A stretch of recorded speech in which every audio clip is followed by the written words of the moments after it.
é que muita gente dizia que eu tinha que conhecer a Lê. E aí eu não sabia que a Lê estava tão próxima assim. Aí, porque as nossas filhas não estudavam na mesma escola. E aí, quando Verdade. elas passaram a estudar na mesma escola, eu tive esse encontro, porque eu acho que é um encontro. E uma coisa que é super legal é que você falou de ser disruptiva na clínica médica, né? Olha, esses dias eu fiz uma palestra segunda-feira e uma das temáticas que estava num plotter no chão, assim, lá da MRV, que é uma grande empresa de engenharia, foi uma palestra em Aham. Brasília, era inventividade. E aí eu lembrei de um conceito dos jesuítas que está no livro Liderança Heróica, dos 4 pilares que o autor define os jesuítas. Um deles é a inventividade. Uhum. E durante o livro eles falam sobre uma inventividade que não necessariamente está ligada ao ineditismo. Aham.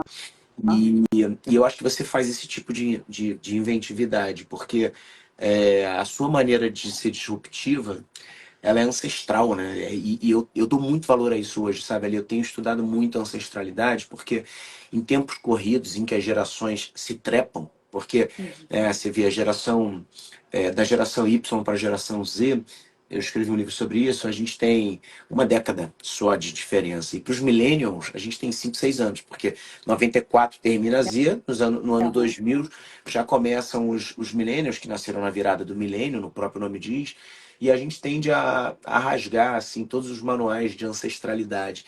E quando você receita um livro, que é verdade, Uhum. ou quando você receita uma vida mais próxima das pessoas que você gosta, do reforço dos laços, o que você está fazendo é o resgate de uma medicina ancestral. Talvez aquela que originou, né? Como você falou na nossa palestra lá de forma brilhante, que a gente trata muito da doença e a gente esquece de falar da saúde. A gente Uhum. foca muito em curas, né? Em remédios, né? Em pílulas. A gente estava conversando hoje de manhã, você falou, né, dos energéticos que a gente tem que tomar para performar. E tem certas coisas que não podem ser aceleradas. Então, eu queria inverter esse papel aqui, porque eu tenho um monte de coisa para te perguntar que eu acho que deve ser compartilhado com as pessoas. Assim, de verdade. Medo. Medo. De verdade, de verdade. E, e fazendo uma digressão aqui, saindo do tema, só para a Aham. gente contextualizar uma coisa que é super importante, é que toda a construção da sua... Você não tinha médico na família, então você não Nenhum. escolheu a medicina por sucessão, que é o que muita gente faz, como a Isabela, minha irmã, também não escolheu. É um caminho muito mais difícil, mas que te abre novas possibilidades. Isso. Você teve uma história de vida difícil no sentido de complexidades, né? De afetos, de ebulição de sentimentos, né? Enfim, de Humana. rupturas. E você, humana, exatamente. E você canalizou isso tudo por uma capacidade ímpar de ajudar as pessoas. Eu saí do seu consultório depois de 2 horas de consulta, e não porque a gente era amigo, porque você faz uma anamnese profunda. Eu já tinha escutado isso da Marília quando ela tinha virado sua paciente, e depois eu senti exatamente a mesma coisa. A gente sai com a sensação de que a gente está sendo cuidado por alguém que extrapola os limites da técnica ou da ciência. E é muito Que difícil isso bom. nos dias de hoje, né? Nos dias de hoje você se sentir, você está cuidado por likes, você está cuidado por metas, você está cuidado por reconhecimentos, né, que estão muitas vezes num papel, se não no papel agora, num diploma digital, por essa Uhum. possibilidade de contar para as pessoas o que se faz. E, de novo, eu não tenho nenhuma crítica a isso, você sabe. Eu sou, Aham. eu sou um produto também das mídias sociais. Eu adoro, a gente está fazendo aqui, a gente está num produto de mídia social. Aham. Mas a gente esqueceu, ou a gente não equilibrou esse lado do afeto. Então, eu já queria que você abrisse para as pessoas, como o nosso tema é bem-estar, felicidade, Aham. saúde mental, tudo isso no mesmo bolo, eu queria que você fizesse essa sua análise, que é tão bonita, sobre como que a gente pode se cuidar nesses tempos atuais. Claro Uhum. que incluindo a ideia da literatura, mas como é que você vê essa problemática hoje? Você sempre traz números que são estarrecedores e ao mesmo tempo viram marcos cronológicos, para mim pelo menos, né? Aham. Das causas, daquilo, disso. Então eu queria que você fizesse um resumo, se apresentasse dessa forma, porque eu acho que é a melhor forma das pessoas te conhecerem. Tá ótimo. Sandrinha,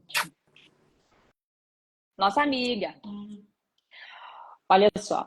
É, eu gosto muito, eu acho que a humanidade ela evoluiu através da conversa. né? O que fez a gente diferente, assim, eu vou tentar aqui, galera, a- o meu estilo de ser, tá? Eu sou bem informal, eu vou trazer conceitos que são complexos, então talvez um cientista olhe falando, poxa, ela está falando de uma forma rasa, mas eu vou até citar assim, eu acho que a maior complexidade, a maior das sofisticações vive no simples, né? E vou citar Jesus, a maioria dos filósofos acaba é, se afastando um pouco da religião, né? Mas eu acho que poucas pessoas, aliás, diria nenhuma, Pedrinho, trouxe tanto dado respaldado hoje pela ciência como Jesus há 2000 anos. Ele meio que deu um manual da saúde mental, sabe? E eu vou usar um pouquinho do que ele fala para explicar as coisas. Bem, tudo começa porque a gente está aqui nesse mundo há 2,5 milhões de anos como gênero, né? Mas como espécie, Homo sapiens, ou o homem um pouquinho mais sabido, a gente só está há 70 mil anos. E esse homem ainda mais sabido, que deixou de ser um coletor, caçador, e que vivia na savana, tá?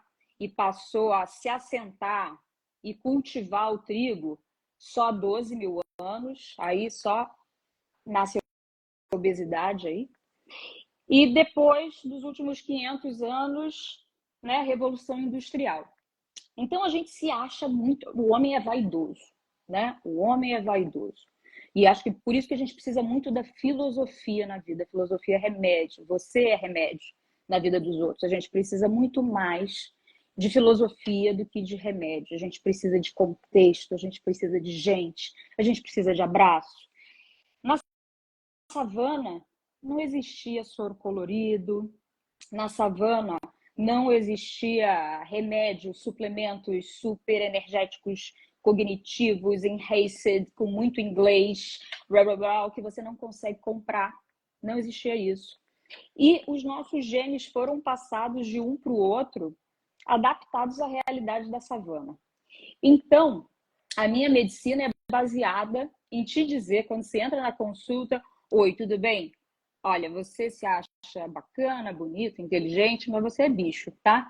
Bicho precisa comer bem, bicho precisa dormir, bicho precisa se sentir protegido pela tribo, bicho precisa contemplar a vida. Você não vê tigre trabalhando o tempo todo. Tigre reproduz, come, cuida dos filhotes e, ó, deita para contemplar.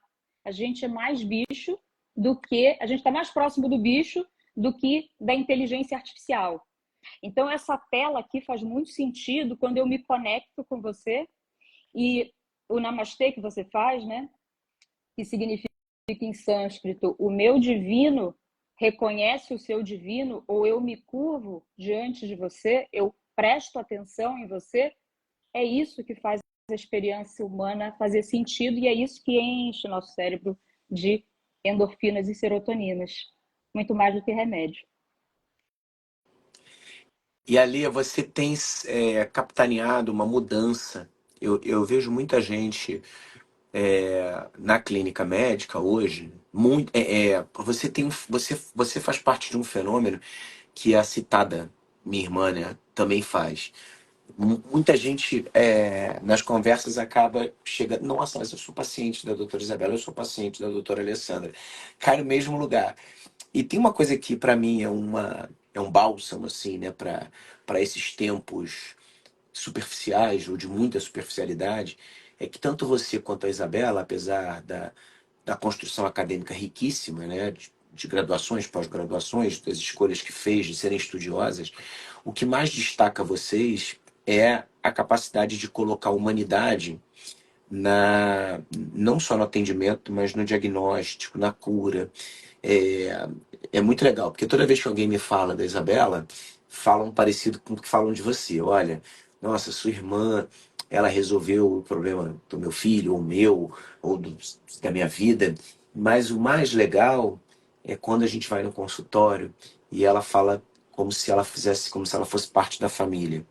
E aí, olha, eu fiquei pensando aqui no quanto vocês estão capitaneando uma nova, acho que uma nova era na medicina. Eu acho que não é só na medicina, tá? Aham, Mas é porque a medicina ela é muito emblemática, porque de todas as carreiras é a que mais está próxima da deidade, da divindade, assim, porque é, a gente entrega para o médico no teu caso, então, a minha finitude está na tua mão, né? A minha longevidade passa a ser cuidada quando eu vou. É verdade, com muito mais consciência.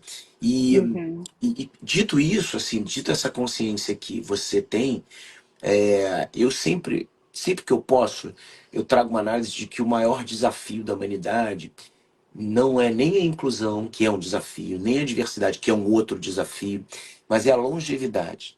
O uhum, que a gente ainda não discutiu com efetividade é aham, para que viveremos mais? E não é uma pergunta pessimista nem irônica. Eu não estou aham, adotando o ceticismo de dizer, viver mais para quê? Não, é uma pergunta real.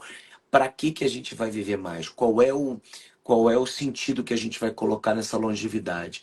E aí, uhum, eu queria já emendar uma outra pergunta para você, viu uhum, que acabou que eu que estou te perguntando, porque tem um monte de coisa para te perguntar. Uma coisa que eu queria emendar com você é o seguinte: na construção social que a gente tem feito hoje, ontem, a Marília me compartilhou. A gente conversou, né? Que a gente tinha grande chance de ser cancelado, eu e você, porque a gente não bota muito filtro no que a gente fala. aham, Mas ela me compartilhou uma mensagem, e eu vou compartilhar na íntegra aqui, porque tem muitos pais aqui, né? Sandrinha, que é mãe da Juju e da Malu, que eu amo também, assim. Ela era uma nota que dizia que pais, mães de escolas particulares de São Paulo estavam fazendo um movimento para proibir crianças, adolescentes até os 14 anos de terem telefone celular na escola e em casa. E os que não fossem proibidos, que os pais não adotassem, que seriam de alguma forma convencidos a fazer isso. aham, E aí eu fiz uma brincadeira que eu vou compartilhar aqui na íntegra. Eu falei, porra, mas começou com as mães de escola particular de São Paulo. Poderia ser as do Rio também, né? Mas assim, na minha opinião, são as pessoas que estão menos dispostas a assumir um protagonismo de educarem seus filhos. Não tem crítica, não tem juízo de valor aqui. Eu estou fazendo uma aham, constatação, tá?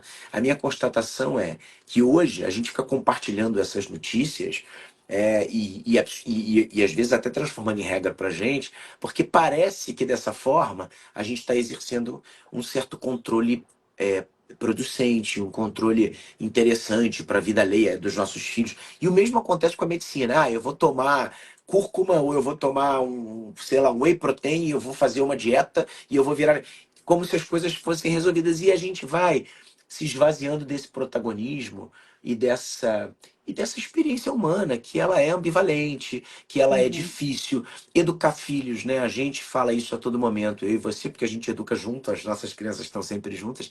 E educar filhos é uma experimentação hoje.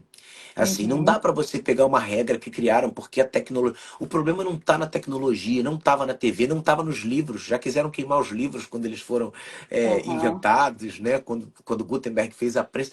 Então, assim, você não acha que a gente está procurando soluções mágicas e fáceis para tudo na nossa vida, inclusive para a saúde? Acho, e aí eu acho que a filosofia tem o papel dela de novo, de importância, né? Porque, assim, primeiro, biologicamente, a filosofia ela traz o seguinte, né? Quando você não conhece a escuridão, você não dá valor à luz, né? O Schopenhauer, muita gente acha o Schopenhauer Pessimista? pessimista e tudo mais, mas eu acho ele brilhante, Eu né? também acho. É, o Pondé até, que é o nosso Schopenhauer brasileiro, que eu também adoro, ele fala muito que a felicidade existe na misericórdia, né? No Os você olhar pecadores para o estão mais outro, próximos de Deus. total, né? E Jesus falava isso, né? Por isso que eu estou falando. Jesus falava tudo. É, Jesus falava, vai lá e não peca mais, né? Não é para você viver, olha só, não é para você viver a culpa não, cara. Percebeu que errou, vai para frente, caminha para frente, deixa o negócio para trás. E essas coisas, elas, ao longo do tempo da humanidade, elas foram passadas na conexão que a gente tem um com o outro, né? O maior mecanismo protetor cerebral evolutivo é a conexão. Então, trazendo para o ponto do celular, da tela e tudo mais, o que acontece com esse dispositivo aqui é que ele, como a nossa natureza, também é ambivalente. Se esse dispositivo, como agora, me gera conexão, se ele permite que o meu córtex pré-frontal se conecte com o seu córtex pré-frontal, ele está melhorando minha saúde e está gerando longevidade.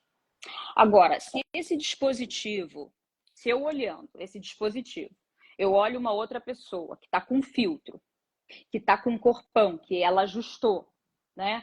Que malha, que faz e tal, e que não tem uma vida nem um pouco próxima da minha realidade. Eu acordo de manhã, saio da cama, saio com a sensação de que eu falo com meus pacientes, a pior coisa que você pode fazer é acordar e pegar o celular, porque aí você já sai devendo, entendeu? Você sai da cama de pijama, descabelada, e aí você abre o teu celular e tem a gostosa. Aí você sai perdendo onde é que você ativou a amígdala. Ativou a amígdala, que está aqui atrás, que é o nosso cérebro do medo, da pantera. Então, pode falar gostosa? É cancelado isso? A gostosa, Ainda não é ela cancelado. funciona como a gostosa funciona como um tigre na tua vida, entendeu? O cérebro entende da mesma forma. Cara, eu não consigo fazer isso, eu sou um idiota, eu sou incompetente, eu não consigo. Olha lá, como é que eu tô? Acordei atrasada, tem que dar café para criança, tô atrasada para o trabalho e ela tá plena, já fez tudo. Aí o celular é ruim. Tudo na vida é o que você faz com aquilo que você tem. E aí é o simples e o bonito da vida e o difícil. Né? A todo momento, a gente está ou ativando o nosso córtex pré-frontal, falando de forma bem rasa, assim, o córtex pré-frontal, ele é responsável pela nossa cognição. Cognição, eu digo, vamos dizer, as pessoas entendem como inteligência, tá? A minha capacidade de resolver problema, a minha capacidade de gerar planejamento, a minha memória, a minha capacidade de trocar com o outro. Então, toda vez que esse córtex pré-frontal é prejudicado, a minha execução no mundo é prejudicada. Quando ele é fortalecido, eu performo melhor, eu sou mais feliz, eu encontro contentamento. A felicidade, ela vive no presente. Eu estou aqui com você, eu estou muito feliz. Eu não preciso de mais nada. Eu estou vivendo, poxa, é o meu propósito, é o seu propósito. A gente tem a ver, a gente está impactando as pessoas que estão aqui, isso vai ser replicado. Caramba, que lindo! A gente se A gosta, gente podia. se ama, né? Que é um sentimento bom, né? Quando você pode trocar com alguém que você gosta. Isso vai ficar. Isso é o que gera contentamento. Mas o mundo capitalista, ele vende para gente que o contentamento é a Ferrari que você vai comprar, o contentamento é um dia você ser maravilhosa, super bonita, super maravilhosa. Eu brinco com as mulheres no meu consultório, várias gostosas são traídas. Não se esforce tanto, seja bacana para o seu marido. Faça uma boa comida, abraça ele, fala que ele é demais, lê as 5 linguagens do amor. Você tem mais chance de evoluir bem no casamento que ficar 3 horas malhando na academia.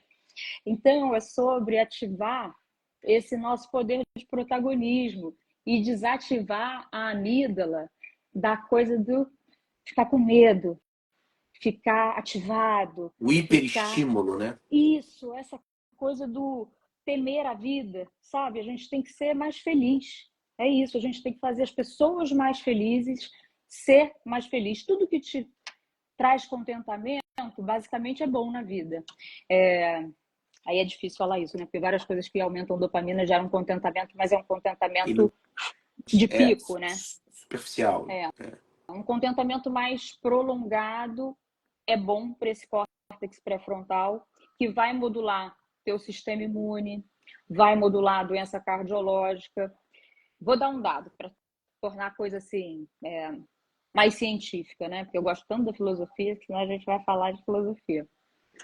Solidão, É a tá? medicina da alma, né? Não é? Assim, o que era Jesus, né? Jesus curou tanta gente, sem recursos, sem quimioterápicos, com a palavra, com um abraço, com um olhar para uma pessoa que era excluída da sociedade, como uma pessoa que tinha lepra e falar, vem cá. Eu vou dar a mão para você. Quanta cura existe no afeto. Olha o que eu trouxe para você, antes da gente falar sobre a solidão. Isso aqui foi um presente que eu ganhei de uma paciente, Eliane. Amo ela. O afeto cura, está escrito nessa folha. Essa paciente passou por situações bem complicadas. Em algum momento, eu chorei com ela, falei, eu queria poder entregar mais para você, mas eu, assim, que a medicina pode entregar, eu já fiz tudo, mas agora o que eu posso te entregar, o meu melhor é meu afeto. Eu vou ficar aqui do seu lado. E isso conectou a gente pra caramba. Eliane tá aí, bem, e me deu esse presente. Voltando para a solidão, Pedrinho. Solidão aumenta em 30% teu risco de ter um AVC e de ter doença coronariana, tá? Isso é um dado incrível, né? 30%? 30%. 30%. Vamos lá. Vamos falar outra coisa, outro dado para trazer. Oi, Gabriela. Prazer. Você é da tribo do meu amigo, então você faz parte do Moai dele, então você faz parte do meu também. Prazer. Vamos lá. Vamos falar de demência, tá? A gente está numa sociedade que tem muito essa relação com a função, né? A gente faz sentido nessa vida se tem função, não é? A gente é valorizado se tem função. Então, muito se fala de performance o tempo todo. Então, eu vou trazer um dado que é a demência. Bem, depois dos 65 anos, 3% dos brasileiros vão evoluir com demência. Depois dos 85, Pedrinho, 20% de nós vai ter demência. Então, aqui a gente tem 25 pessoas, 5 de nós vamos estar dementes, dependendo de alguém. Depois dos 90 anos, essa relação passa a ser de 43%. Então, é jogar uma moeda para cima, ser demente ou não. E aí, eu te falo, o que mais impacta? Qual é um dos recursos que eu posso utilizar para prevenir demência? Relacionamentos de qualidade. Para gente ter um cérebro protegido, a gente precisa de uma coisa que se chama apego seguro. Apego seguro é aquilo que quando um mamífero nasce, ele é fofo, a mãe olha para ele e o olho brilha, sabe que desenho animado? Eu te amo, você é importante para mim. Isso inunda nosso cérebro e faz sentido você continuar existindo. Mas se eu não tenho um companheiro para me olhar e dizer que faz sentido, o meu cérebro é adaptação biológica, não faz sentido eu estar aqui, entende? Ninguém precisa do meu afeto, ninguém precisa da minha existência. A morte de um companheiro, a viuvez, aumenta em 40% a chance do viúvo morrer 6 meses depois da pessoa perdida. Vou avisar isso pra Marília. Isso, para cuidar bem de você. Senão não vai ter. E aí, quando o Pedrinho foi na consulta, eu falei para ele, não foi, Pedrinho, que eu falo de 6 pilares para a pessoa. No meu Instagram vocês vão ver 7 pilares, o 7º pilar seria a medicina moderna que a gente faz hoje, mas os 6 pilares são os ancestrais da vida. Eu falei, Pedrinho, você anota aí, vai ser um cara que não vai ter demência. Por quê? Porque o Pedrinho, ele é a prova viva do que ele fala, dos livros dele, tá, pessoal? O Pedrinho é aquela pessoa que fala com o porteiro, ele fala comigo, ele fala com o cara da pipoca na frente do colégio, ele pergunta como o taxista tá. Ele é uma pessoa que, teoricamente, pela nossa sociedade, seria vista como uma pessoa caridosa. Mas eu diria que Pedrinho é inteligente. É inteligente porque, no fundo, é o cérebro dele que está sendo protegido. O porteiro recebeu o oi dele, ponto. Ficou feliz, teve um pico ali de dopamina, que bom, ele falou comigo. Mas o cérebro do Pedrinho, ao falar com as pessoas e receber sorrisos de conexão, ele está sendo inundado de substâncias que protegem a rede neuronal dele. Não vai ser demente. Eu vou usar isso em palestra. Pode usar. Ali, que mágico, né? E olha que coisa interessante. A ciência tá. É engraçado porque a ciência, em muitos momentos da história, ela foi vista em oposição à religião e, e constructa, assim, né? Como se fosse o grande elo que construiria a modernidade. E aí você volta, quer dizer, a ciência hoje abastece a gente de dados que nos levam a um retrocesso, a palavra não é essa, né? Mas a uma volta, a uma busca do que a gente Resgate? deixou, de um resgate do que a gente deixou atrás justamente por conta desse progresso. É interessante. Você sabe que uma coisa que a gente concorda, né? É muito bom saber, né? Que eu tenho menos riscos de ficar demente. Vai dar Mas palestra pra caramba. putz, até 80 anos, vou ter que mentorar até 90 anos, né? O Bento brinca que eu vou ficar esquecido, né? A gente já faz até um treinamento assim, ele morre de rir. Porque ele fala, papai, você já esquece as coisas todas.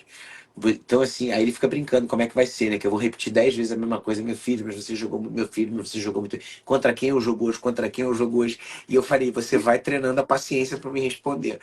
Mas é uma coisa que junta a gente, que nos une, é uma visão, eu acho que equilibrada.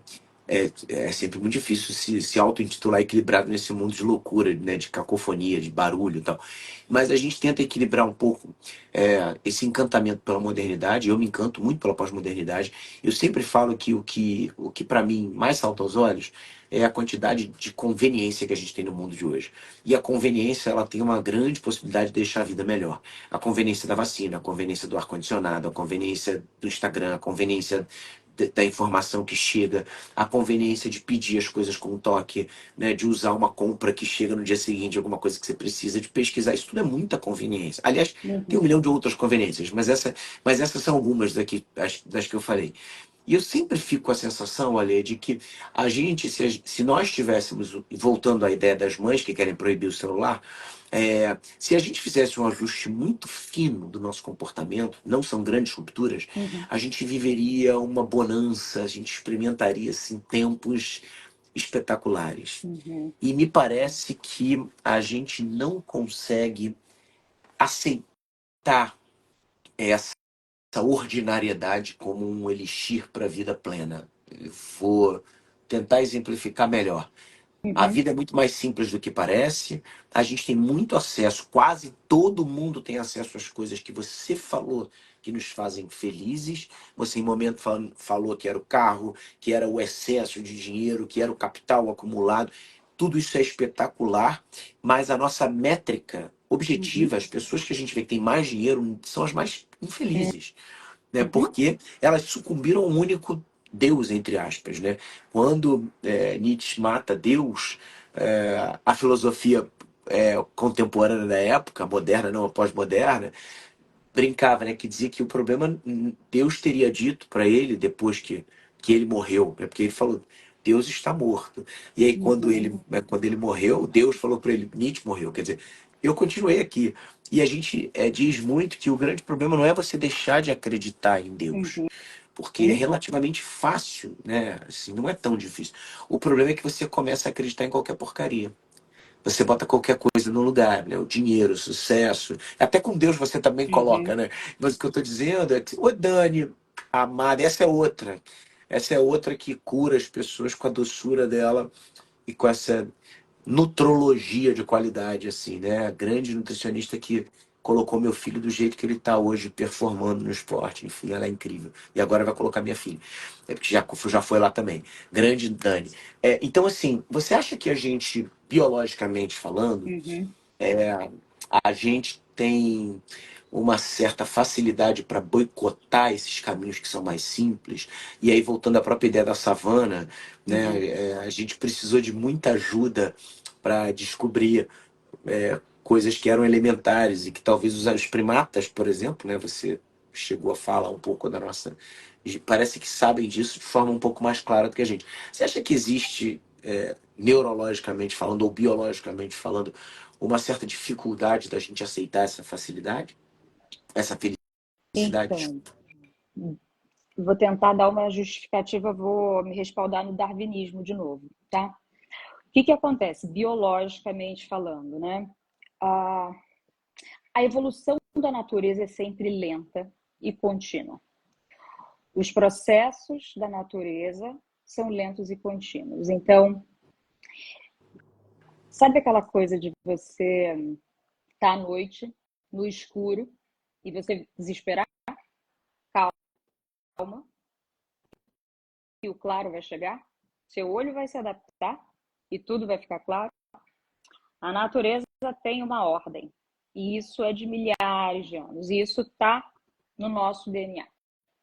Então, as espécies elas foram evoluindo de forma a alcançar o lugar que elas alcançaram na cadeia. Então, o tubarão, ele não virou o tubarãozão branco de uma hora para outra. Ele foi se adaptando.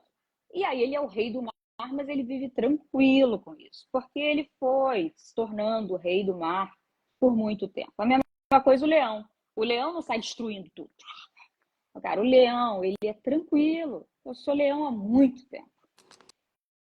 O homem sempre foi um bicho frágil, um bicho pequeno. Eu, super pequeno. Eu sou o top pequeno dos seres humanos. Ele não tem garra, ele não tem visão noturna, ele não tem veneno, ele não corre rápido. O que o ser humano tem? O ser humano tem o poder da conexão e o ser humano liberou as mãos, produziu ferramenta e produziu fogo. Nesse momento, a graça e a desgraça do homem se fizeram. Por quê? Porque com o fogo, eu fui para o topo da pirâmide. Pode chegar tubarão, eu mato. Pode chegar leão, eu também mato. Sabe por quê? Porque eu sou inteligente. Mas o nosso cérebro é de um bicho pequeno. Sabe aquela coisa do a menina pequena é brabinha? A menina pequena é biológico, não é uma questão de você está excluindo nada. Eu não fiz medicina à toa, tá? Eu acho que, será que se eu tivesse 1,75 teria feito medicina? Eu precisava me provar. Eu precisava me provar para a sociedade, eu era uma menina pequena, eu tenho 52 de altura. Eu vinha de uma família que morava na Tijuca, não tinha grandes posses, nem nada. Eu queria provar meu valor, é biológico isso. Então, esse salto gerou no nosso cérebro duas coisas. Uma tendência à ansiedade e à depressão. Por quê? Porque nós nos sentimos insuficientes lá no nosso cérebro mais profundo. Entende? É biológico. Eu não mereço estar aqui. Sabe aquela coisa da síndrome do impostor? Cara, eu não mereço estar aqui. Pedrinho me chamou para essa live, não sabe quem eu sou. Acha que eu sei pra caramba. Sem nada. Tô aqui, ó, cheia de ansiedade. Pô, minha amígdala tá gritando porque eu não mereço estar aqui. E o que curou, o que permitiu que a gente evoluísse sem ansiedade foi na tribo virarem para mim e falarem assim: olha, a gente produziu fogo juntos. A gente é bom sim. A gente não é bom sozinho.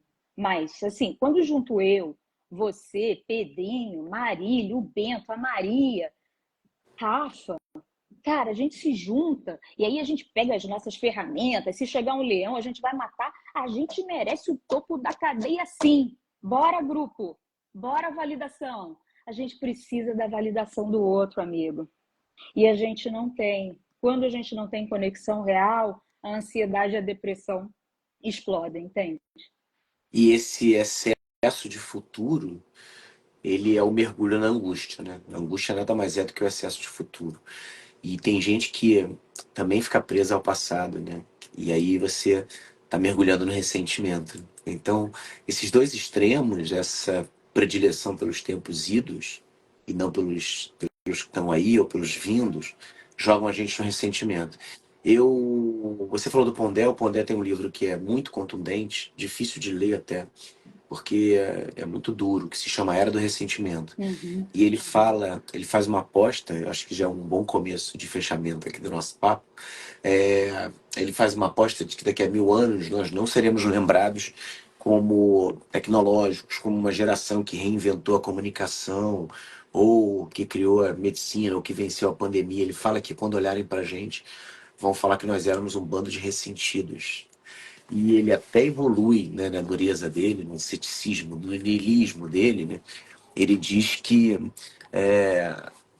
a gente, inclusive, achou que tinha o direito de ser feliz. Direito, né? É como se alguém tivesse que vender essa felicidade, né, ou comprar essa felicidade pra gente. E eu acho que essa é uma reflexão sempre necessária, porque a gente tem vivido tempos que os casamentos, a parentalidade, até a educação, porque a gente vê isso numa escola tradicional que os nossos filhos estudam, tudo isso está sendo colocado num bolo de terceirização muito perigoso. A gente também faz isso com a saúde. A quantidade de pessoas que querem uma dieta mágica ou querem suplementos, né? Você sabe que a Marília fez uma reflexão ontem, super interessante comigo. Ela falou assim, amor, você sabe que a sua irmã é uma das maiores especialistas do mundo em déficit de atenção e hiperatividade e que você tem se especializado nesse déficit de atenção não patológico, mas nessa deficiência de atenção que as pessoas dão ao outro. Isso é uma coisa que Terrível. grita para você, ela dizendo, que grita para mim. É uma coisa que eu fico muito atento. E eu tenho um dado aqui para escutar a sua concretização do papo, assim, que é o seguinte: quando a gente, voltando de novo a essa matéria, você viu que eu adorei a matéria, né? É, voltando à história dessa matéria de proibir as crianças a terem telas, se eu fosse me basear só pela literatura, pelos grupos de WhatsApp ou pelas conversas que eu tenho com pais, eu teria certeza de que a gente tem uma geração com menos capacidade cognitiva, menos relações afetivas e mais dispersa. Só Uhum. que ainda bem que como eu gosto de fazer uma excursão e levar muita gente como você, né, muitas crianças, amigos dos meus filhos, se eu te disser que quase que na totalidade dos amigos, né, da Maria e do Bento, Uhum. eu vejo uma abundância um transbordar de afeto que eu não tinha com os meus amigos. A Uhum. capacidade que eles têm de querer a sua presença, de inclusive se utilizar de simbolismos que pareciam que tinham perdido sentido. Quer ver uma das coisas mais interessantes e mais legais? Eu há muito tempo falo, toda vez que o Bento vai entrar num jogo, eu falo, eu te amo, Salomão, eu grito. E isso virou um meme lá no jogo de futebol do Bento, mesmo quando eu não tô, os pais gritam. Mesmo quando o Bento não tá, a galera grita, eu te amo, Salomão. Virou uma sacanagem, uma brincadeira. E é muito interessante, porque o Bento diz que gosta da Uhum. brincadeira, porque virou uma grande brincadeira, podia ter vergonha, né? Imagina com 10 anos meu pai gritar.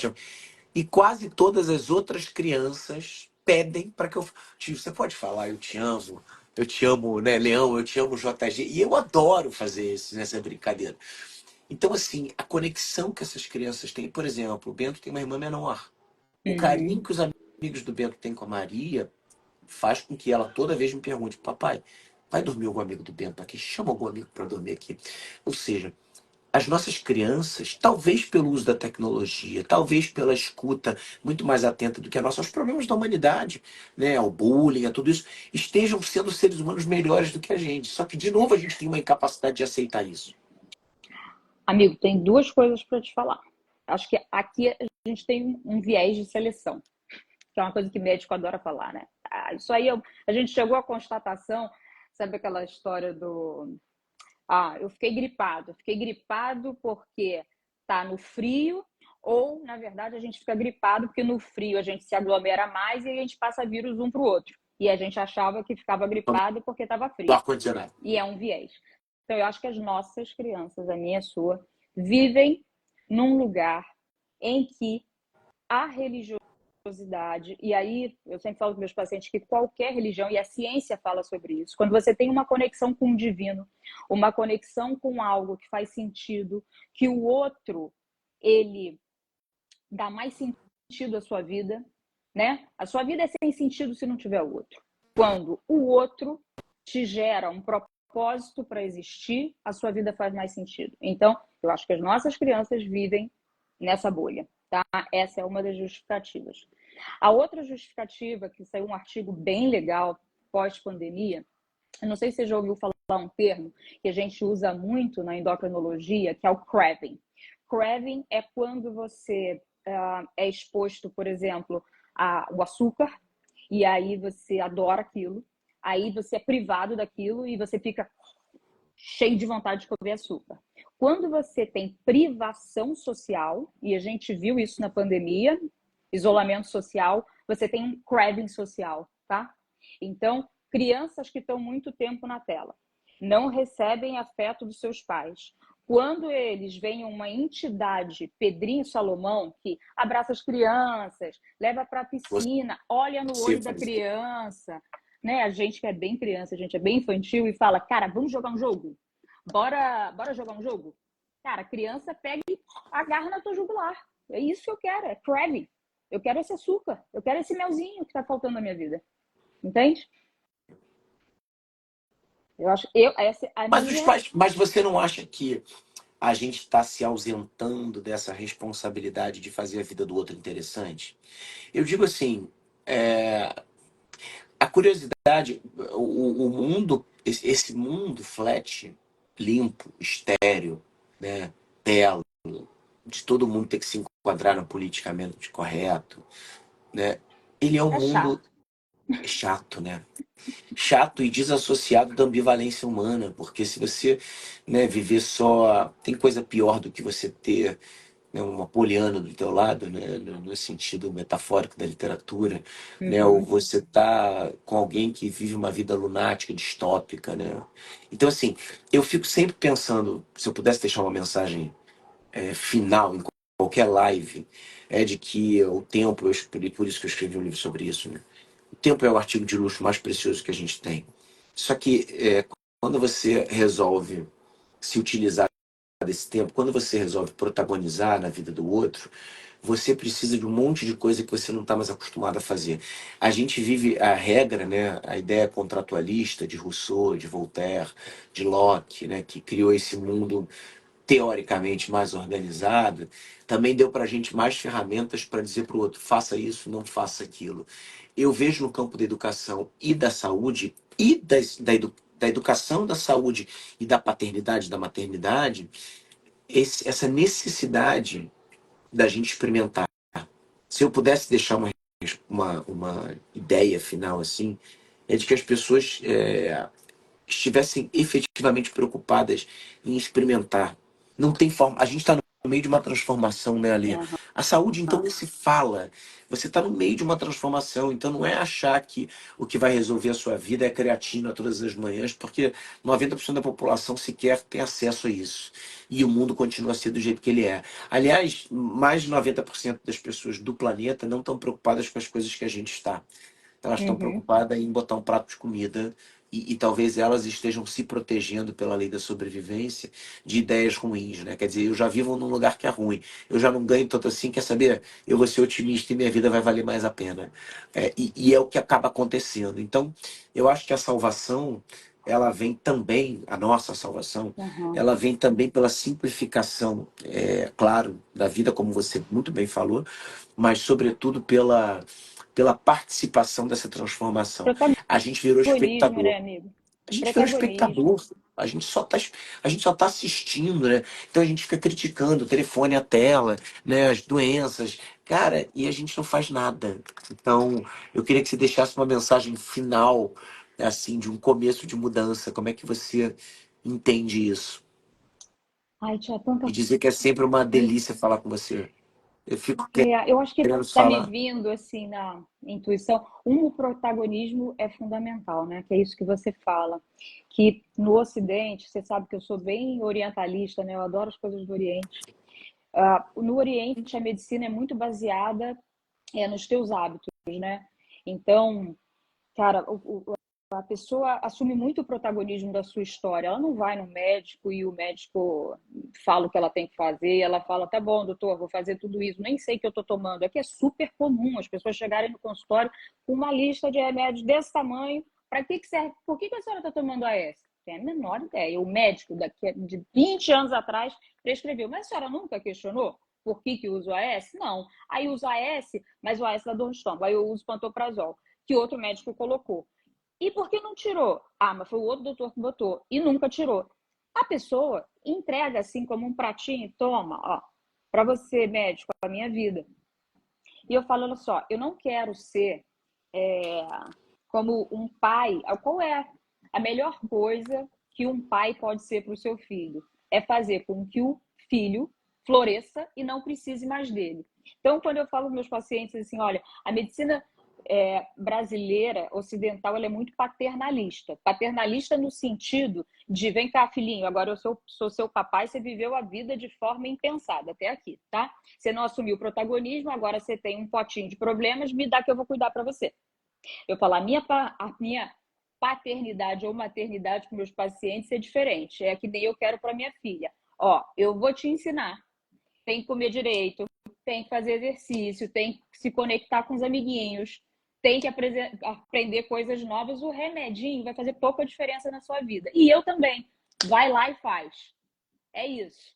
Parte para o protagonismo. A vida está na tua mão. 70% das nossas doenças estão nos nossos hábitos, galera. 30% nos nossos genes. Você precisa mais de um bom companheiro do que de remédio ou de médico. E eu diria mais, Pedrinho, eu acho que eu quero terminar com essa coisa para as mulheres, tá? Alessandra, que triste, porque descobri que eu vou me dar mal nessa vida, porque não tenho um bom companheiro, não nasci numa família que cuidou de mim, que me deu apego seguro. Tem jeito. Existe uma terapia dos sistemas. A Kristin Neff fala sobre isso brilhantemente hoje. E descobri que a Kristin Neff participou do Divertidamente 2, que todo mundo deve assistir. Ela fala da autocompaixão feroz. Se você, na sua vida, não teve esse alguém para te olhar com um olhar que brilha e falar, eu te amo, se ame.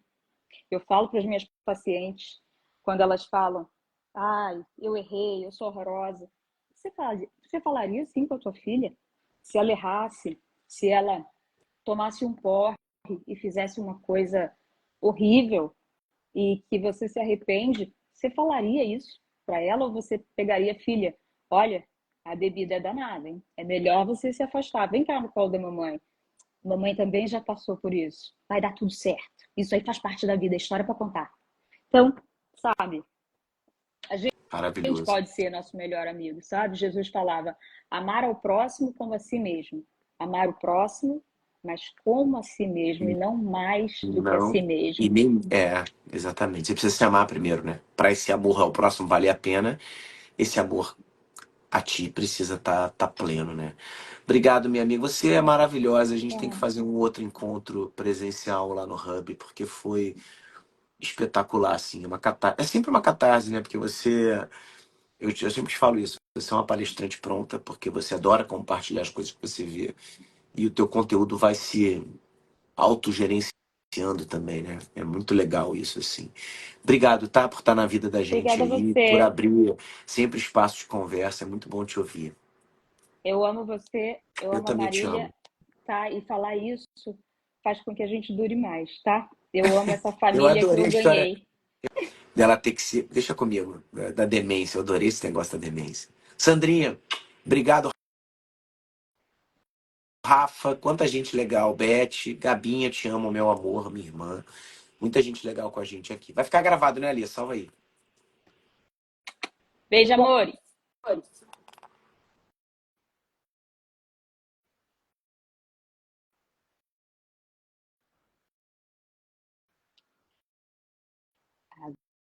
Agora vamos lá, vamos salvar. Ó, gente, eu não sou tecnológica como o Pedrinho, não, tá? Então, peraí.